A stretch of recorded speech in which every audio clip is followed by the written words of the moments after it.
สวัสดีมื้อสุขสุกคนเนาะสวัสดีมื้อนี้ก็สิได้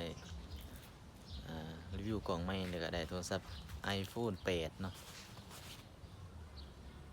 แล้วก็มื้อนี้ก็สิมาได้รีวิวของเนาะเพราะว่าเฮาได้ของลิ้นใหม่ก็คือนี่ไม้เนาะคือไม้หยังฮู้บ่อันนี้ก็แม่นไม้หยังก็ Seiko เนาะ Ultra S25 เนาะมาเบิ่งการใส่เป็นยังไงเนาะมาเบิ่งนำกันเนาะวันนี้ก็สิมาให้เบิ่งมันสิได้บ่โอเคบ่เนาะนี่เนาะอย่างเบิ่งกันนี่เนาะไม่ปากมา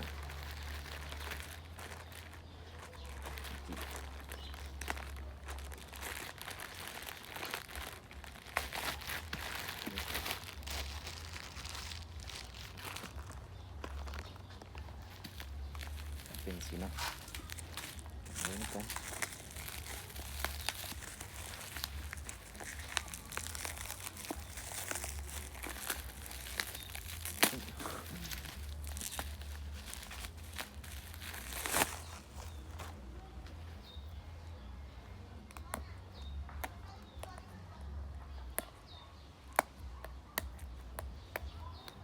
เบิ่งสิได้บ่สิโอเคบ่เนาะเบิ่งกันนี่ก็คือกล่องอันนี้เนาะเป็นกล่องคือไม้เนาะไม้ไล่ซ้ายเนาะมาเบิ่งนี่การใส่ของเฮาเนาะ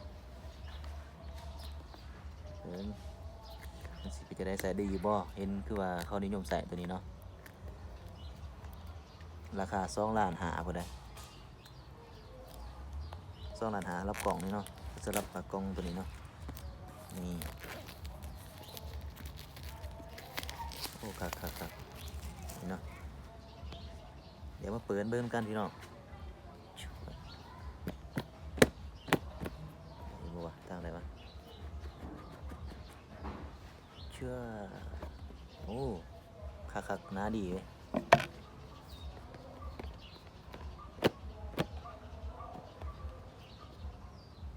ทางไหนเป็นสีอีกเดี๋ยวเป็นสีอีกโอ้ลายสันโพดนี่เอาเอาโอ้ตัวนี้เป็นยังไงเบิ่งตัวนี้หน่อยนี่ก่อนเนาะแล้วตัวนี้หน่อยนี่อาจจะแม่นใส่สากมัน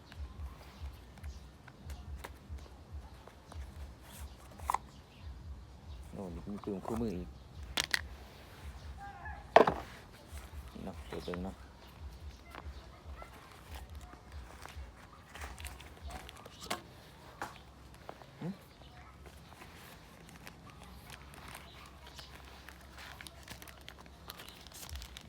อันนี้ก็คือใส่สากมันเนาะใส่สาก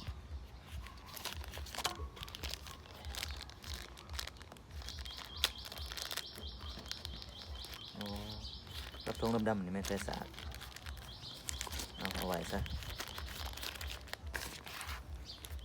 กระทงดำเอาไว้ซะใส่สากของมัน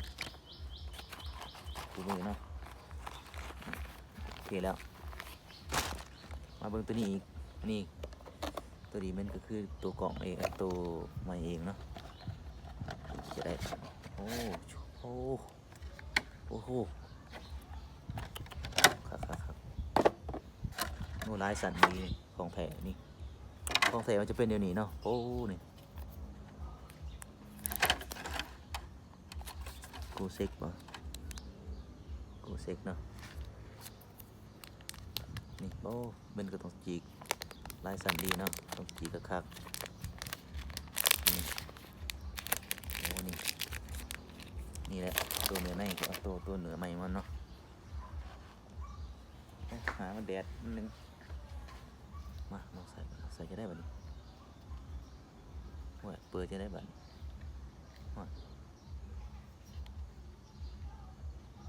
โอ้ยบนกดบนยังตีโอ้คักนี่จะเปิดสิส้มราคาเลยเนาะราคา2,000,000ปุ๊บเปิดปุ้ง นี่เนาะโอ้นี่ฮักอีหลีอันนี้ก็คือตัวของไม้เนาะตัวไม้มัน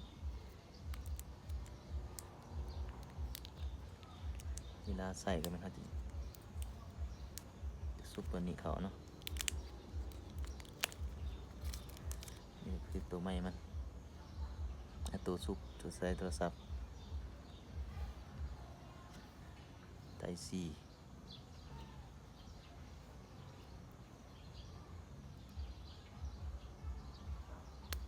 นี่เนาะ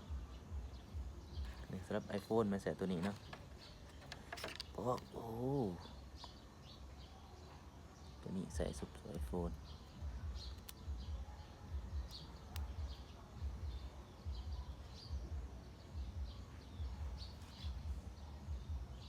ตัวนี้มันใส่สากสำหรับอันนั้นบ่นี่เนาะตัวนี้มันซุปใส่คือ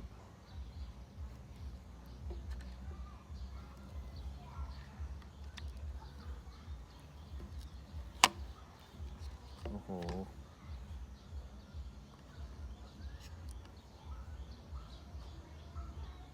ตัวนี้บนสากใหม่เนาะโอ้แกะออกตัวนี้อีก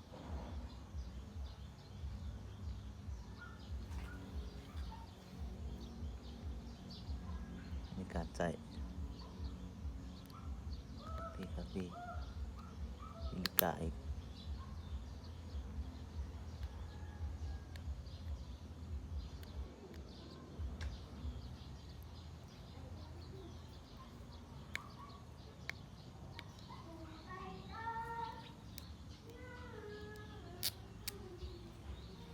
สำหรับตัวนี้อาจจะเป็น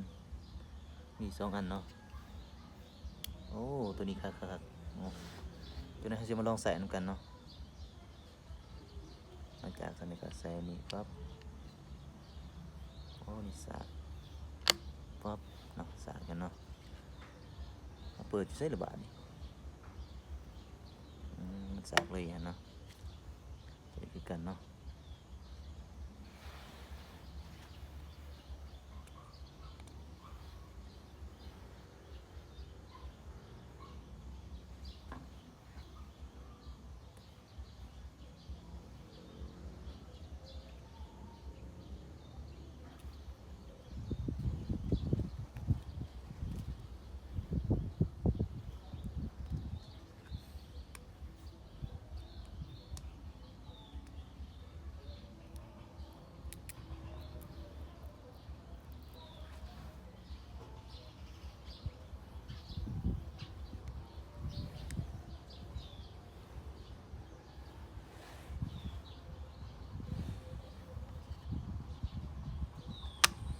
ปั๊บเนาะ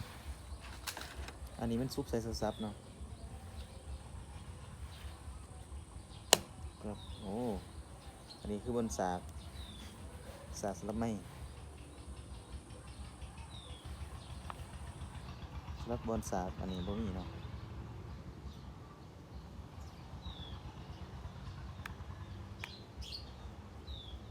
สีบอลติดตัว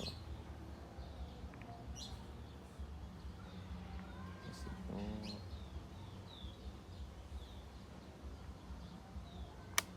อ้ครับปั๊บสิเนาะเรียบร้อยมาเบิ่งในการใส่มันเนาะจะลองใส่ไม่ในตัวนี้เลย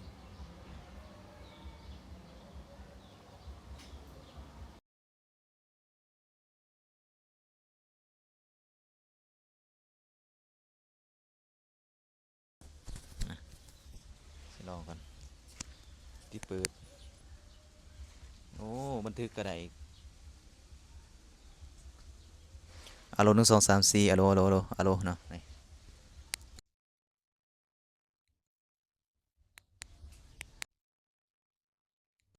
โอ้ยสีเขียววิธีการใส่นี่คักเนาะมีแบบตัดเสียงแบบธรรมดาแล้วก็แบบตัดเสียง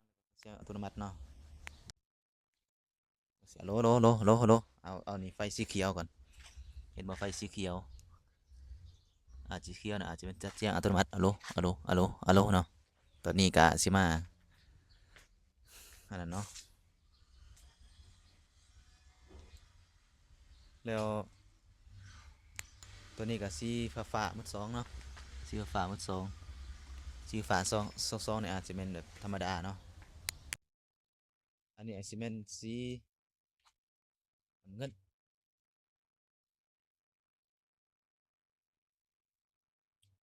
อะโลอะโลสีเขียวสีธรรมดาสีน้ำเงินเนาะตัวใดดีเอาสีลองสีน้ำเงินก่อนเด้อเอาธรรมดาก่อนซะอะโลหนึ่งสองสามสี่อะโลหนึ่งสองสามสี่อะโลอะโลสำหรับวันนี้ก็สิพาทุกคนมานำกันเนาะแล้วมาลองสีอันนั้นก่อนสีสีน้ำเงินนี่อะโลหนึ่งสองสามสี่อะโลหนึ่งสองสามสี่เพื่อจะได้เสียงอ่ามาเบิ่งสีเขียวอะโลหนึ่งสองสามสี่อะโลหนึ่งสองสามสี่เนาะดีมันก็คักอยู่เด้เนาะเนาะจะได้กะธรรมดาซะจะได้กะขอขอบใจเนาะที่ครับส้มหอดจุดนี้เนาะบายบายเนาะอันนี้เขาปิดมันวันนี้เนาะบนปิดปึ๊บเอาขอบใจเนาะที่กดติดตามเนาะขออยู่ดีมีแฮงแต่ว่าตัวนี้ก็คืออ่าทดลองซื่อๆเนาะส่วนนี้ก็มีแต่รีวิวเบิ่งขั้นต้นซื่อแล้วก็ทดลองเบิ่งซื่อเนาะส่วนอ่า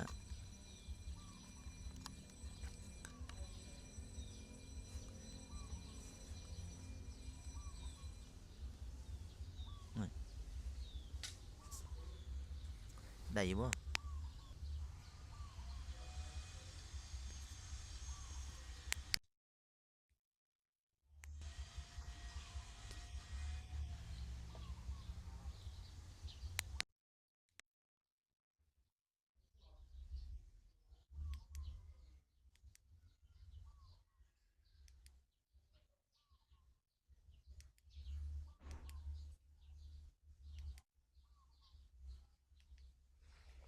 โอ้